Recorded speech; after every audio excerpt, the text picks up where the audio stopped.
What's up YouTube? Welcome back to the channel. So I'm here today with Serenity Sue in St. James's Old Church. So today we're in search of a very interesting grave of a priest from the 1700s who exorcised a devil from a haunted mansion. So let's go and we'll read some of the old stones while we search for the tomb. So this is the church here, guys, in the old graveyard, and it was inside this church here that the chalice that was used by the priest, Father Brothers, to do the exorcism on the devil was stolen from this church, and thankfully was recovered by a walker who was out and found the chalice, I think, down by a beach or somewhere. Now there was other chalices in there as well who were belonged to family members. Well, by the priest You know, himself, the priest himself, and kept in the family. they were stolen also. So where they went, I don't know. But the other one was found that was used back in the 1700s. We're talking about here. So we'll go in and have a look around the old graveyard, and eventually we will get to the final resting place of the priest, Father Thomas Brothers. And he passed away in 1773.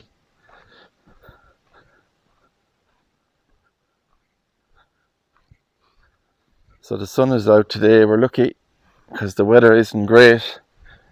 And this place does look really well kept here. Nice grave here in loving memory of Patrick Mullins, who died the 28th of April 1918, aged 84, and his wife Anastasia, who died the 15th of March 1935, aged 84, and their son William passed away in 1937.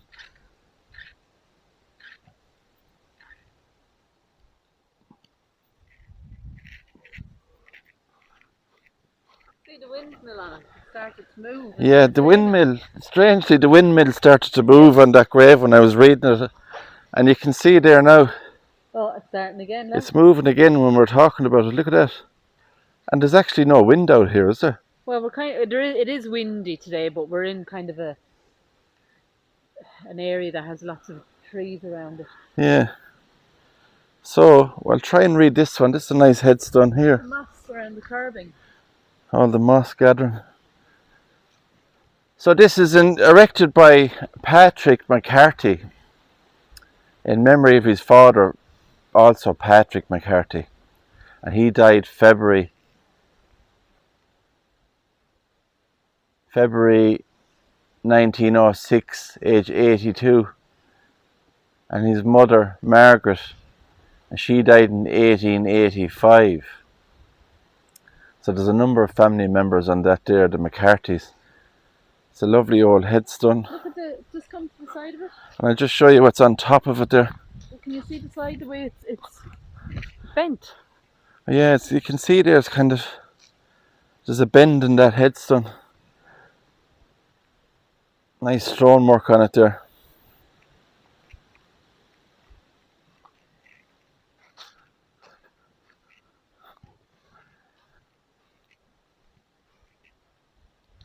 So we have a real tiny headstone here, and it says, "Here lied the body of Michael Dial, who departed this life in the year," it says, 1820. And just behind that then, we have more here. We have Martin. Charles Martin, I think, is the name of this. And you can see the year on it there, 1786. A stone cross, and there is a name on it here.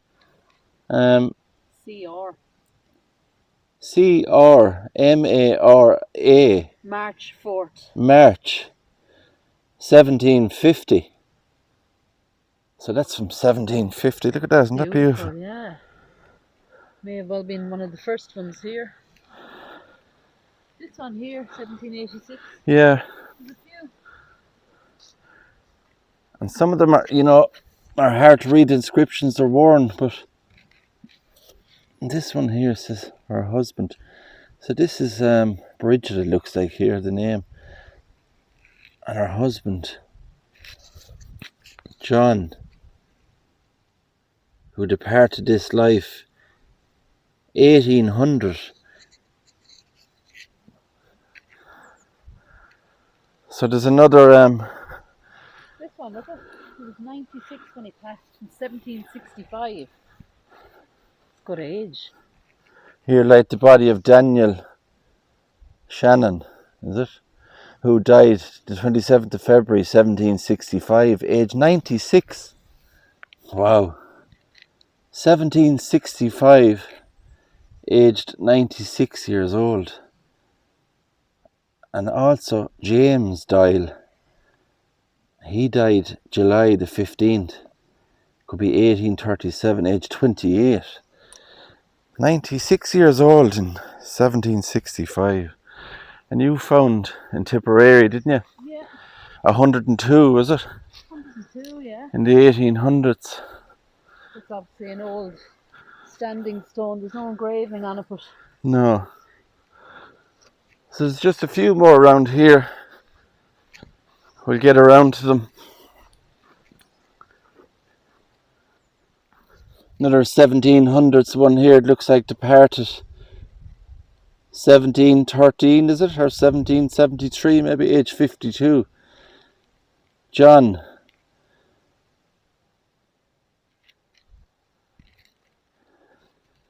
Yeah, so they're all another stone cross just there. another one here. Or a tiny one. Yeah, some writing on this one. Tiny one here. John Daly, is it? No. John. Yeah, John something. Could be Dial or D.A. something. Any date on it, no? No date. Erected by John Hoare to the memory of his daughter, Mary, who departed this life the 12th of February 1839, and she was only 20 years old. So we have a really nice headstone here with, as we can see, the two hands on it, shaking hands. Life and death, I think, isn't it? One is in a shroud and one is in a suit. The shroud and a suit. So it's fond and loving in memory of Jacob Power, who died the 26th of March 1903, age 86, and his wife Mary Ann Power, the 15th of July 1903, the same year, age 62. Yeah, so he died in March. He was older than her. April, May, June, July. 4 months later, his wife passed away. He was 20 years older than her. He was 20 years older, yeah, maybe 24 years older. Yeah. 4 months between them. And it's fitting, isn't it, to have that on the headstone. The two hands there shaking, look at that.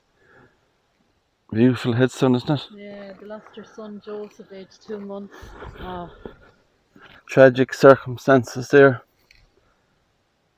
Son Joseph was only 2 months old. Joseph, yeah.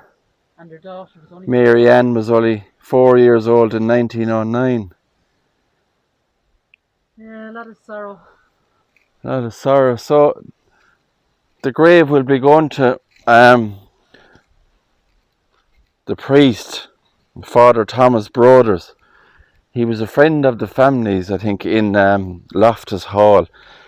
And Loftus Hall has been sold recently.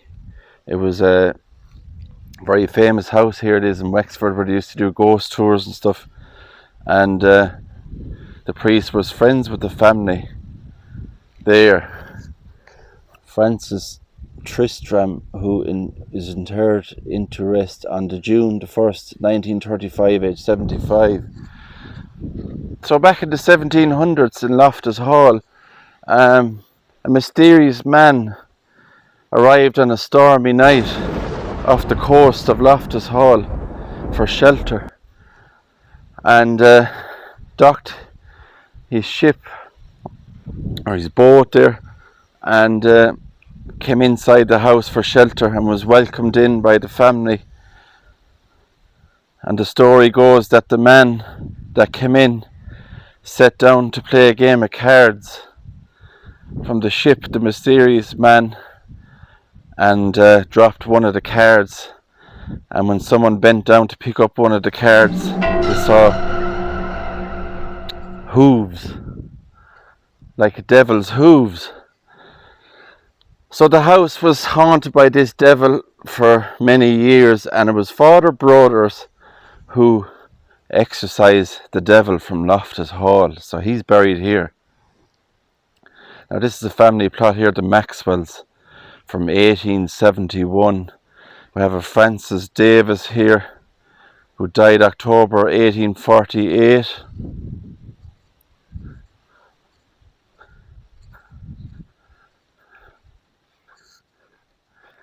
Big monument here. It actually looks like this could be a crypt or a vault, is it? Could be. It has that look to it, like there's an entrance into it. Sacred to the memory of Thomas Lett, L-E-T-T, late of Ergon, who departed this life on the 27th of January 1797, age 84, and his wife Elizabeth, who departed this life at her son Charles Lett Seafield, who died in 1819, aged, wow, 104. Wow. 104 is the age on this. Look at that, guys. 104 years old. 4th of January 1819, aged 104 years old. Wow. And a beautiful grave, isn't it? Huge monument.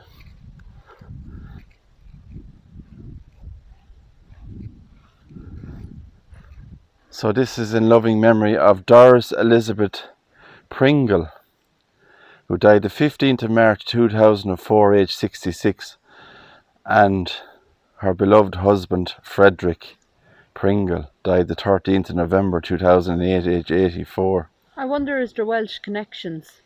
There's flags on it there, or the Welsh dragon is on it. Welsh dragon, and he's also here. We Yeah, have steam engines. we can see the Welsh dragon on it there, look at that. And here. And you have old steam engines down the bottom, so I think, yeah, he was in, I'd say he was into his antiques and old steam engines and, you know, going to shows and stuff like that. And maybe Doris was from Wales. And you can just see down on the plaque there, you can see the dragon on it, so there is a Welsh connection there. Yeah. Definitely. This one is lovely. The dove on it. Yeah, in loving memory of Edward Strong, who died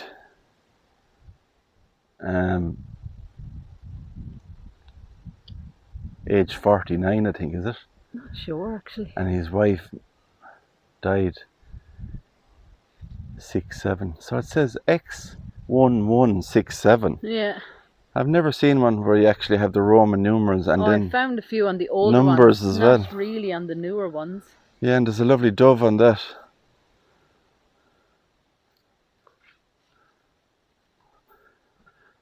Wrought iron railing one there, there's no headstone in there, inscription. Look at this one here. Gosh. Look at that for a railing around that. Wow. Oh, these are iron. I thought they were stone first. Are they? They're iron, yeah. They're iron, yeah. Someone left a little pot inside there, like a... See, can we read it? Henrietta. Henrietta, the beloved wife of John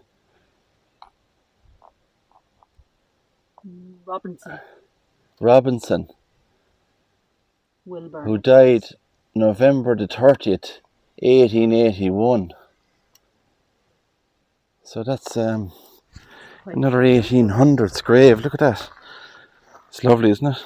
It's really like, I don't know, kind of gothic looking, isn't it? Yeah, unusual. I Very unusual. haven't seen much railings like that. So guys, I think we'll go over now and we'll visit the final resting place here of Father Thomas Broders, the man who performed that exorcism in Loftus Hall. And he is buried just here at this lovely stone tomb. Now, by looking at it here, the inscription has faded away. But there is an inscription online. Somebody has actually put it up online of what the inscription says. So it just says, "Here lies the body of Thomas Broders, who did good and prayed for all, and banished the devil from Loftus Hall." This is the crucifixion scene here. So he died in 1773.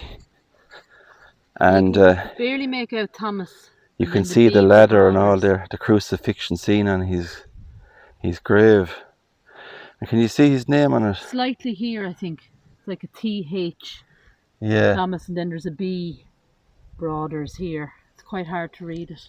Now that's a very important grave, and the history behind it and the story about Loftus Hall. So it would be lovely if anybody sees this video that you could actually, you know, try and get a new inscription on it and kind of bring it up a bit. Or a plaque. Or a plaque or something, just so people can read it. So that's the final resting place there, guys, of Father Thomas Broders. There's a lovely inscription here of the crucifixion scene. There's the ladder, hammer. Yeah. Lovely. It's a lovely grave, isn't it? Yeah, it's beautiful. The stone slab on top of the way they built it.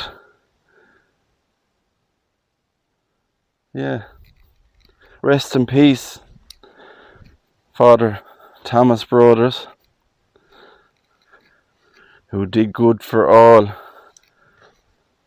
And here we have another grave of John Roach. It's that lead lettering on it, John Roach, who died 1907. And just on the grave, I'll bring you around the other side there. We have these little stone plaques that's on the grave. We have a chalice here. We have the Lamb of God. And just over on the right, we have the Sacred Heart on that grave.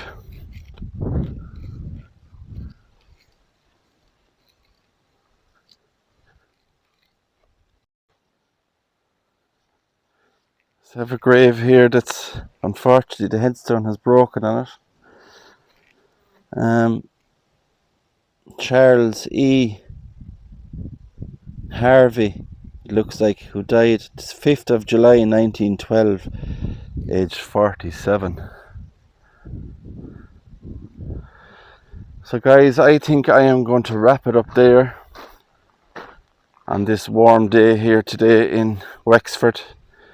Thanks for coming along. If you liked this video, please give it a big thumbs up, subscribe to the channel and hit the notification bell, and I'll see you all on the next cemetery adventure.